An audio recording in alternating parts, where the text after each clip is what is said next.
If you still can't get a PS5, you might want to wait because Sony is already updating their hardware. At this point, we all know the biggest problem that Sony is facing with the PS5 is the fact that they can't get them into people's hands. At first glance, this seems like a great problem to have, and I think in any other year it definitely would be, but the problem doesn't just come down to demand far exceeding supply, it's also the pandemic that's stopping Sony from making enough PS5 for people to buy. And because of the pandemic, they can't just take money out of the bank and throw it at the issue to fix it, which makes it an even bigger problem. The simplest way to boil down the problem is that the parts that they need just aren't readily available. Like, we've already seen that they're using 2 different fans in the PS5 so that they can get more off the shelves. The biggest issue though is that AMD, the people making the chips that go inside the PS5, have already said that because supply is so constrained on the chips that they're making, they're gonna support their own stuff first before they start meeting the agreements they made with Microsoft and Sony and handing them the chips they need for their new consoles. Because you might not have noticed this, but computer parts are also extremely hard to get right now. Like, getting a graphics card is almost harder than getting a PS5 or Xbox Series X, which is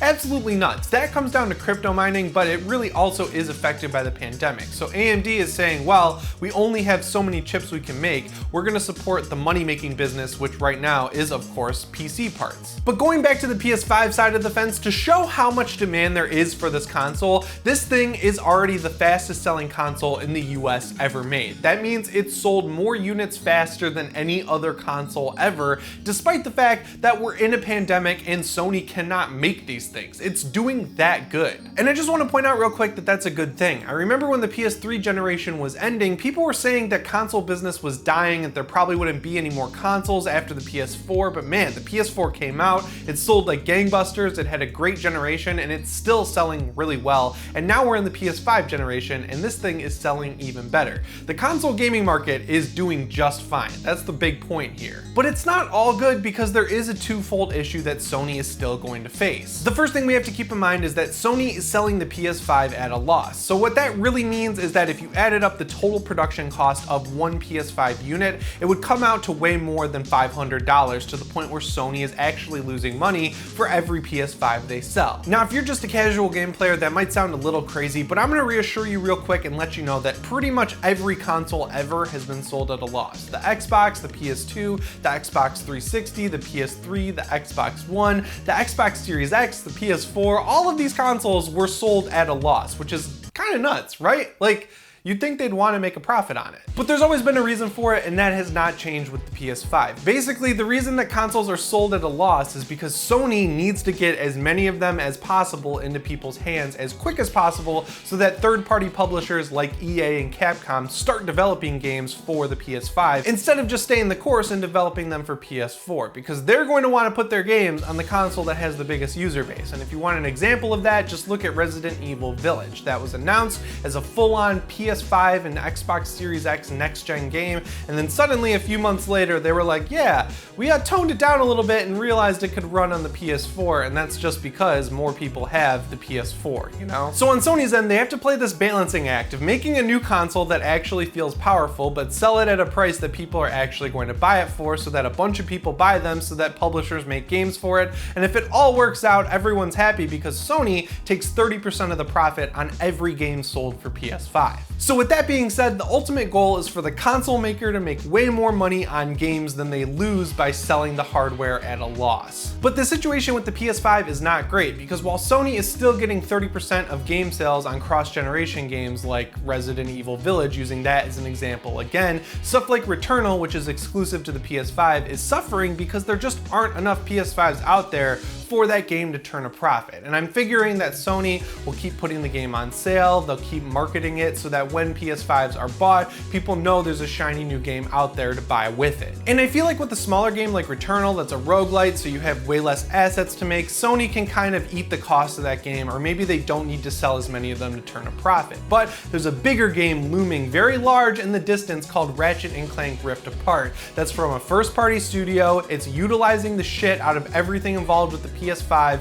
and that one is going to be much harder to eat the cost of or turn a profit on if there aren't enough PS5s out there. And I guarantee you that's why Sony always held the release date for that game very close to the chest, so that when they had to internally delay it to June from probably earlier in 2021, it didn't look that weird because they were just waiting for more PS5s to be out there, but we never knew the release date in the first place, so most people probably didn't notice. So we already know the PS5 is selling as well as it possibly can, which is good, and Sony is already looking forward to the next step in the plan, which is of course the PS5 Slim, which just went into production for a 2022 release. Slim model revisions are nothing new for the industry. We've gotten used to them pretty much during the PS3 and PS4 generation, and they serve a ton of purposes, but the big one is they're usually made more cheaply and efficiently than the launch model, so Sony can say, hey, maybe instead of turning a profit on this new PS5 Slim, we can lower the overall MSRP of the console and bring in all of the people who were waiting for it to get a little bit cheaper, because then they'll still be making a ton of money by making 30% on every game sale from a third-party publisher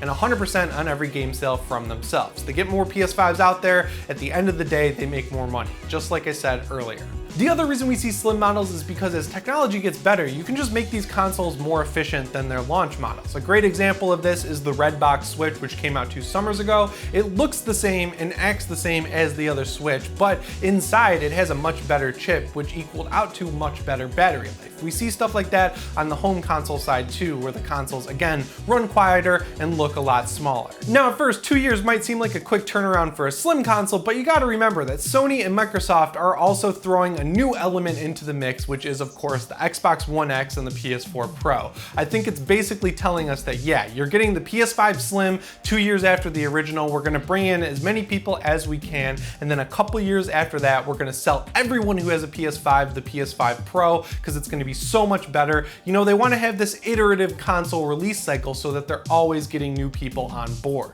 And really, 2 years is long enough where if you're still looking for a PS5 and you haven't found one yet, and you walk into Target one day and see one, I feel like you should still just pick it up. I'm not gonna lie and tell you that the beginning of this generation has been incredible, because most of the games released on it so far have been on PS4 as well, but there are some really cool games like Returnal and now Resident Evil Village that legitimately look and run so much better on the PS5. I mean, Returnal is only available on the PS5, and if you manage to get a PS5 by summer, you're gonna have Ratchet & Clank Rift Apart to look forward to. You can download the original Ratchet & Clank from 2016, and it now runs at 4K 60 frames per second. A ton of games like Ghost of Tsushima and Days Gone have gotten PS5 patches to look and run even better. Like, there's a ton of stuff you can play right now on the PS5. And side note, if you've never played Horizon Zero Dawn, that is free for everyone who owns a PlayStation console. Like, straight up free, you don't need PS Plus or anything. So if you grab that and you manage to find a PS5, you're gonna be set for the rest of the year. I mean, we got stuff like Back 4 Blood and Horizon Forbidden West coming out too.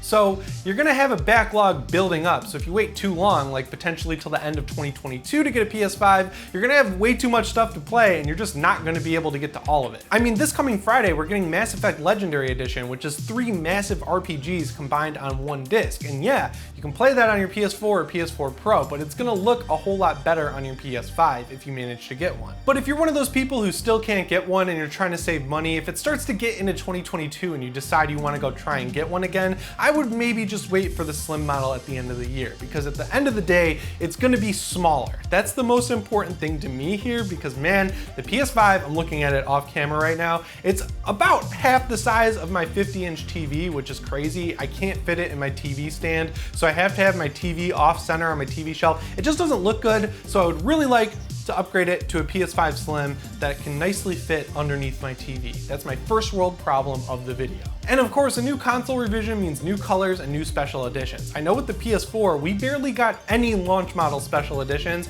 It wasn't until the Slim came out and the Pro came out that we really started to get some cool ones. And guys, I gotta say, I like the experiment of the white PS5 and DualSense, but it's already getting really dirty just sitting there next to my TV. I just want a black one.